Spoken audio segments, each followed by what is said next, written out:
พี่มาหาเธอหลับหายพี่มาไกลเพราะรักเธอ4 เดือนแล้วนอนละเมอเพราะปี้ว่ะปี้เอ้ยเฮ็ดเถือมาจะลายอยู่แก้มตึงที่ละเอจะลายอยู่เลยว่ะไม่ใช่ลายนะเป็นตึกเป็นไม้อะไรมาพิษมือมันมาตึกมีสีก็ตึกมีไอ้ห้ามลุกขึ้นในเห็นไหมวะเนี่ย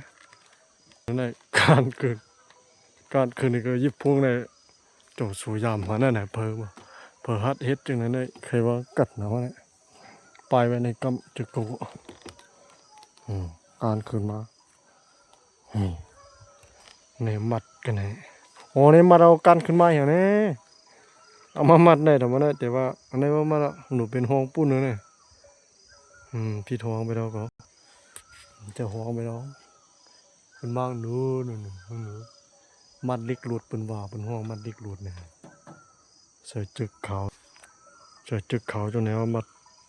เล็กหลุดหนูว่าอะไรกันเนาะมัดอะไรก็ยาวลงแล้วเต่าหนูยาวไปเจอ